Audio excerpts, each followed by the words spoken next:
Tout ce qui est là, c'est le problème, le pouvoir. Le pouvoir pour faire quoi? C'est Allah qui donne le pouvoir. Ce n'est pas l'homme qui donne le pouvoir. Dans quel pays, je vous jure, mes chers frères, je défie, choisissez un seul pays au monde où le système a marché et il y a eu la paix. Jamais de la vie. Tous les pays qui sont allés, le Soudan aujourd'hui, regardez le Soudan. Quand les gens de la Soudan disaient au Soudan ne faites pas ça, on les a enfermés.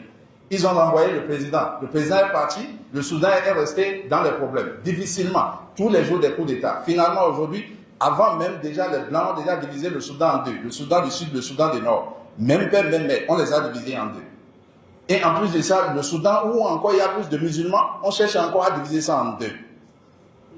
À cause de leur désordre. Au moment où on dit ne marchez pas, ne marchez pas. Cheikh Islam Ibn Taymiyyah, qu'Allah le fasse miséricorde, il a dit ceci, 60 ans ou bien 40 ans de vie sous un dictateur, c'est mieux qu'une journée sans un chef d'État. 60 ans de vie sous un dictateur, c'est mieux qu'une seule journée sans un chef d'État. Et les preuves sont là. La Libye est quoi aujourd'hui? Tout le monde fait ce qu'il veut. Tout le monde fait ce qu'il veut. Aujourd'hui, vous allez au Yémen, même chose. Vous allez au Soudan, pratiquement même chose.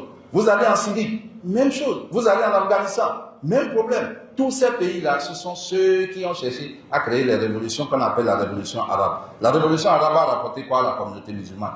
Problème, des orphelins, des veuves, des malades, des gens qui sont en prison. Quand Fethullah Gülen a voulu faire tomber Erdogan en Turquie, ils sont tous des frères musulmans. Fethullah Gülen, aujourd'hui, il est reconnu chez les Blancs parce qu'il vit aux États-Unis dans un grand château. C'est le plus riche imam du monde, c'est comme ça on l'appelle, avec une fortune de près de 2 milliards de dollars. Et il est là-bas, c'est lui qui élit les présidents en Turquie, c'est lui qui a amené le président Erdogan. Mais malheureusement, sur le pouvoir et la richesse, c'est deux choses différentes. Il a voulu encore continuer à contrôler le pouvoir et à ordonner des choses qui ne vont pas aller en faveur de la Turquie. Et le président Erdogan a dit non, lui n'accepte pas. Qu'est-ce qu'il a fait? Il a cherché maintenant à faire un coup d'État au président Erdogan. Le groupe des frères musulmans encore en Turquie s'est divisé en deux. Et c'est la population qui a aidé ce président-là contre les militaires. C'est pour cela, quand il est revenu, il a pris le pouvoir, c'est près de 10 000 personnes qui sont en prison. Il a demandé de les exécuter tous. Des généraux. Tous ceux-là, ce sont des pères de famille qui vont laisser des femmes et des enfants. Tous ceux-là, ce sont des gens qui sont des enfants de quelqu'un, qui vont laisser des mamans en pleurs, des pères en pleurs, qui ont donné tout ce qu'ils ont pour que les enfants étudient. Vous les amenez dans vos désordres. Quand ça arrive, vous allez vous cacher dans des trucs là. Aujourd'hui, eux tous maintenant, c'est en Turquie, ils vont se cacher. Tous leurs chefs se cachent là-bas. Mais ils sont là à prendre le micro pour dire aux gens d'aller marcher, de se soulever contre les gouvernants. On tue les jeunes pour de rien, ils ne font rien, ils sont toujours là et ils mangent leur vie. Leurs femmes sont avec eux, leurs enfants sont avec eux et vous les jeunes vous acceptez. Wallahi, c'est votre problème. Craignez Allah subhanahu wa ta'ala. Si quelqu'un va marcher contre un gouvernant, dans un problème où on ne sait quoi et jamais il tombe sur cela, wallahi, la personne ne va pas rencontrer Allah dans la bonne forme. La personne va rencontrer Allah dans la colère parce que c'est une désobéissance au prophète Muhammad sallallahu alayhi wa sallam. Qu'Allah subhanahu wa ta'ala nous pardonne nos péchés, nous guide sur le droit chemin. Donc mes chers frères en islam, wallahi, revenons dans la vérité. Revenons dans notre religion originelle. Vous savez, dans tout système, quand on veut détruire un système, on commence par le détruire par quoi? Par la racine. Les blancs savent cela. Le christianisme a été détruit par où? Par la racine. En falsifiant quoi? Leurs livres. Le judaïsme a été détruit par où? Par la racine. Tous les systèmes, quand on veut détruire cela, on le détruit par la racine. Et l'une des racines les plus fortes pour détruire, c'est quoi? C'est l'éducation.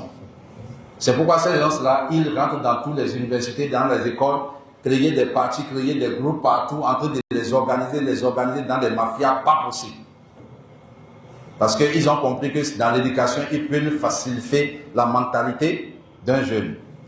Et qu'est-ce que vous aussi vous devez faire? Vous devez aussi aller étudier auprès des savants de la Sunna. Allez étudier votre religion. Inch'Allah ta'ala, vous allez avoir la victoire sur quoi? Sur l'obscurité. Donc voilà un peu, c'est la vérité sur le fait des gens qui disent que l'Arabie Saoudite n'est pas le modèle. L'Arabie Saoudite, les gens qui sont là-bas ne sont pas des anges, ils sont des êtres humains, ils commettent des erreurs, ils font beaucoup de choses. J'étais là, ils nous ont dit il y a une base militaire aux États-Unis, et la plus grande base militaire américaine dans le Moyen-Orient se trouve en Arabie Saoudite. Honte à eux. Quand la fois passée, l'Amérique est allé bombarder l'Iran, l'Iran a décidé de bombarder toutes les bases militaires des États-Unis dans le Moyen-Orient. Ils ont envoyé des missiles partout. Les missiles sont allés au Qatar, sont allés au Koweït, sont allés en Afghanistan, sont allés dans beaucoup de pays. Pas un seul missile en Arabie Saoudite. On leur a posé la question, l'Iran a dit qu'il n'y a pas de base militaire américaine en Arabie Saoudite. Mais Al Jazeera n'a pas parlé de cela. Mais c'est lui qui dit qu'il y a base militaire là-bas. Mais quand ils n'ont plus trouvé de base militaire, parce que Cheikh Fazal, on lui a posé la question un jour, est-ce qu'il y a des bases militaires américaines ici en Arabie Saoudite? Il dit, Wallah, il n'a pas de connaissance pour ça.